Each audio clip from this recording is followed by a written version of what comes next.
I told some folks I brought my come and take it boots tonight just in case anybody gets concerned about what we're all about in the state of Texas. We're going to hear a song about come and take it here in a little bit. And it is nice to be around people. It's nice to be around people who understand that the shenanigans in Washington, D.C. are not just some misguided attempts at social engineering, but legitimate threats to our freedom, to our finances, and to our future. Listen, I tell my liberal friends, I said, listen, we're not here to preach rebellion or subversion or insurrection. We're here to express our love for the greatest country on the earth and to discuss how to keep them from driving us off in a cliff. We're here as part of a growing movement in this nation of sensible people, every race and creed and political persuasion, who cannot abide this ongoing assault on the values that made our nation great and the freedoms that have set us apart. Folks here not only understand the importance of liberty, but they love it so much that you're willing to take a stand for it. You're willing to raise your voice in its defense. Are there any patriots out there today? That's what I'm talking about. That's why we're here today. There was a time in the history of this country when people were afraid to go out in public. You go back to Boston in the 1770s and people had to disguise themselves. They were afraid to walk around in public. They were afraid that they'd be persecuted for sending the message of unfair taxation. Well, let me tell you something. I'm proud that after 236 years, we can show our faces to this nation and tell the truth about the state of this nation. And I don't have to tell many Americans that it ain't real pretty in a lot of places. There are things that are happening in our current economy that are disastrous. And let me tell you, these problems aren't going to fix themselves by themselves. And I am at a loss to explain how Washington can justify the approach that they're taking. If anyone here is fixing to start a business, any of these young people over here fixing to start a business, and if you think that you can borrow your way out of debt, if you think that you can spend your way to prosperity, you might consider taking a course in Economics 101. I would suggest that there are some people in Washington, D.C. that need to take that course in Economics 101.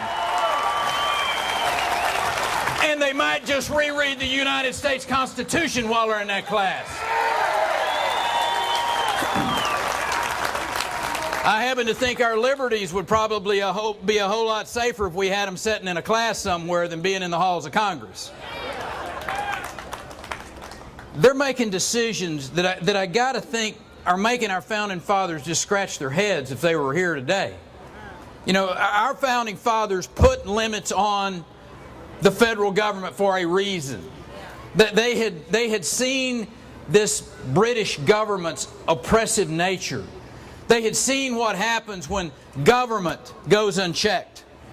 Those limits that are so clearly laid out in the United States Constitution don't seem to be slowing those folks down in Washington, D.C., though.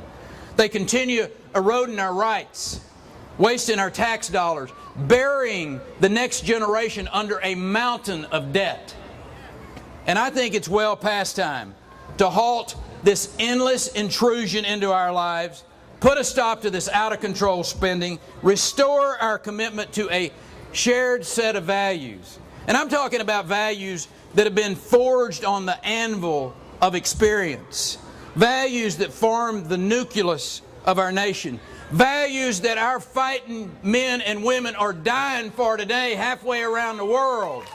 I'm talking about life and liberty and the pursuit of happiness. I'm talking about the uniquely American freedom to plot one's own course in life, to pursue your own dream, to do what you want to do without the fear of government interference. We ought to be at least allowed to choose our own light bulb without having the President of the United States tell us what his favorite is.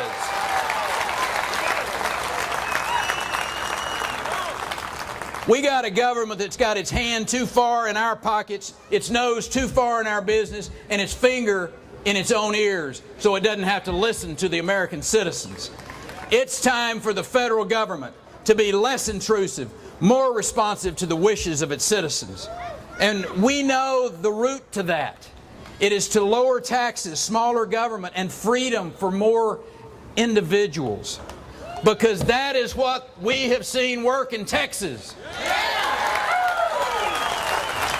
We just got through with a legislative session in Austin, Texas, where we balanced our budget. We cut taxes for 40,000 additional small businesses, and we left $9 billion in surplus in our rainy day fund.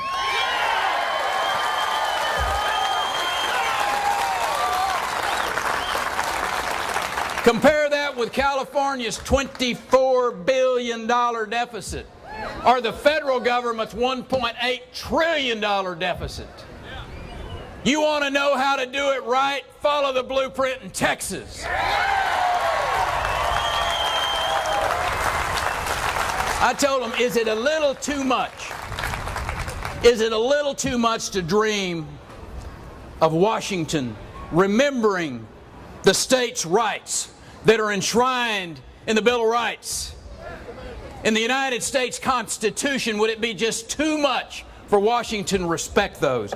I think the time has come to assert those rights and remind the federal government that it was created to serve us, not the other way around.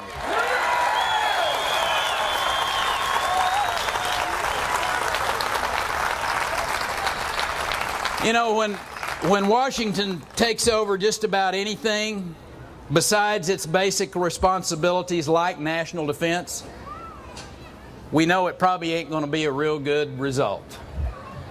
And sometimes I'm pretty sure they don't get it about defense of our country, particularly on our southern border. They have been an abysmal failure at border security. They have had this bailout mentality that is wrecking our economy. Washington should leave those state-level decisions to the states.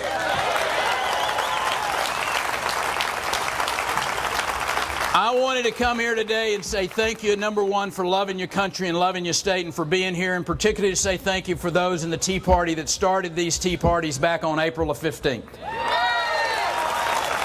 These Tea Parties are sending a message. They're sending a very clear message that we will not stand to have our pockets picked, our children's future being mortgaged, our rights being taken away.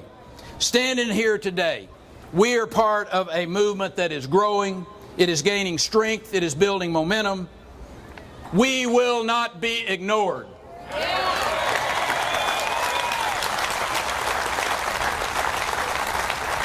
And we will not be ignored because there are young men and women who have given their lives in the defense of those freedoms. You heard from the father of one of those today. There are so many extraordinarily bright, capable, faithful young men and women defending our freedoms today. Young people who have sacrificed their tomorrows so that we could have our today.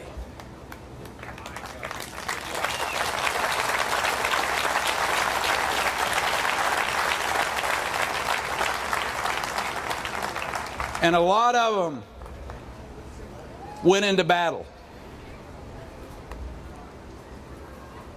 with a Texas flag proudly displayed on their shoulder.